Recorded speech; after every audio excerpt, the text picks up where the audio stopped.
Hey guys, how's it going? My name's Nathan and you're watching Robot Masters.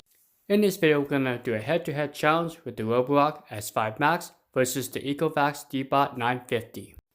Roborock is no stranger to excellent navigation, and the S5 Max is no exception. This robot does really well navigating these various objects in real time. But the Ozmo 950 has a couple tricks up its sleeve. Hey, guess what? This guy can run 200 minutes on its low power section and 2.5 hours on its 24 CFM. Also, you can see that it does really good avoiding the carpet while in mopping mode. So, if you worry about mopping your carpets, don't worry, the Ozmo 950 will avoid the carpets.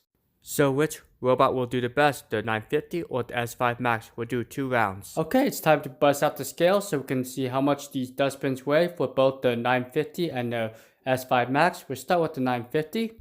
And it looks like we're at 167.2 grams or zero point 0.3 grams. Now let's try the S5 Max, see how much the dustbin weighs. And it looks like we're at 167.6 grams. So both these dustbins are very similar in weight. Now we're going to weigh out 30 grams of material. This is for each robot and we'll see how well they can pick up these beads. Okay, so I'm going to vacuum up the area after each run so it makes it a fair test. Uh-oh, I think I missed a bead. Oh well. Okay, let's start with the S5 Max.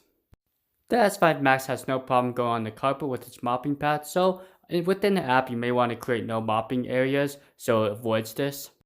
So let's see how well the S5 Max does around this chair leg. Keep in mind that the S5 Max has a single side brush, but it's speed sensing, meaning that when it's in the open area, the side brush spins slower to avoid less scatter of debris. What I like about the S5's navigation routine is it actually incorporates the object within its back and forth cleaning pattern, so it actually does a short perimeter sweep around the chair legs to make sure that it gathers all the beads, and then it will continue with its back and forth cleaning pattern. This is a very efficient way of navigating.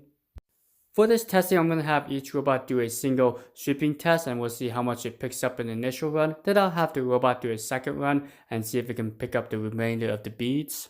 Alright, we're going to check out the dustbin and see how much it weighs and see how many beads it picked up, and then we'll do a secondary run and see if it picks up any beads afterwards.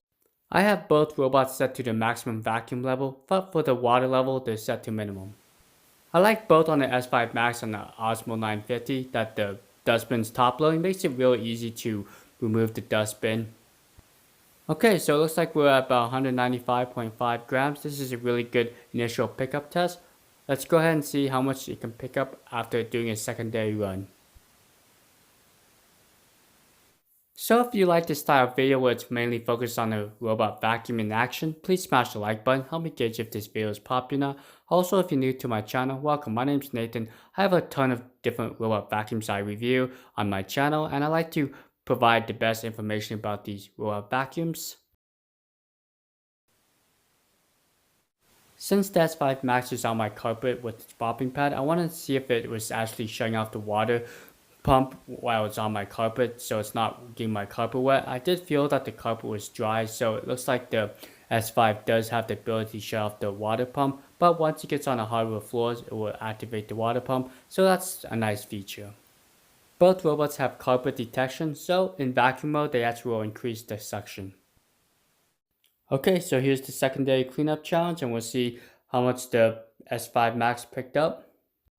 So let me know down in the comments which your favorite robot vacuum is or which one you're rooting for. Are you rooting for the S5 Max or are you rooting for the Ozmo 950? So it looks like it almost had a perfect pickup at 197.5 grams, not too bad.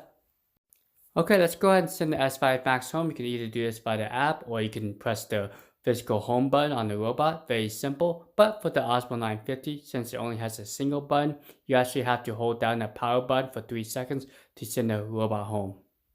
So if you watched any of my other robot vacuum videos, you may notice the layout of my kitchen where I had the 2 trash cans on my LG and iRobot S9 and i7. I actually had to remove these robot vacuums because they struggled with the obstacles in front of the chargers, but with the S5 Max, the S6, and the 950, there's no problem since they're LiDAR based and they tend to have really good navigation. So if you have a keen eye, you may notice some plastic near the charging base. This is actually for the wet mopping pad so it can rest while the robot charges without getting your floors wet. Alright, let's go ahead and get the 950 started. Now the mopping process is very similar, but you may notice a difference in navigation routines. I like the Ozmo 950's carpet detection system. It does really well avoiding carpets when in mopping mode. This is great if you forgot to add the no mopping zones within the app. There's no way to get the 950 to go on carpet with its mopping pad attached like on the S5 Max, but you just remove it and it will go ahead and do it. I'll do it for the second round. So what do you guys prefer, the S5 Max where it can go onto carpet with its mopping pad but it turns off the water pump, or do you prefer the 950 where it completely avoids it with the mopping pad attached? So down in the comments I get a lot of questions saying, hey Nathan, what should I get, the Ozmo 950 or the S5 Max? Which one would you get? My best advice to you is go ahead and try out the robot. They do have a return policy, so see if it works for your floor plan because not every robot will work. If it was up to me, I would always go for the best value and features, especially for a cheaper price. I think the S5 Max is a really good price at $600, but I do provide a $70 coupon down below in my links, and you can get it for $439, but it's limited time. I think I only have 1 or 2 coupons left, so check that out if you're interested. Okay, let's see how well the 950 did on its initial cleaning run. I suspect it did really well at 24 CFM a section. Did 194.3 grams, not too bad since it did avoid the carpet. But for the second run, I'll remove the mopping attachment. Both robots have really good battery life, the Ozmo 950 at 200 minutes on slow power and the S5 Max at 3 hours according to the website. But both robots have recharge and resume, so if they don't complete the task in one go, they can actually go back to the charger, charge up, and then go back to where they left off. Another nice feature on both robots is they can save up to 3 floor plans. Okay, moment of truth, how well did the 950 do? Alright, drum roll please. Okay, looks like 196.7. Maybe 196.8, okay.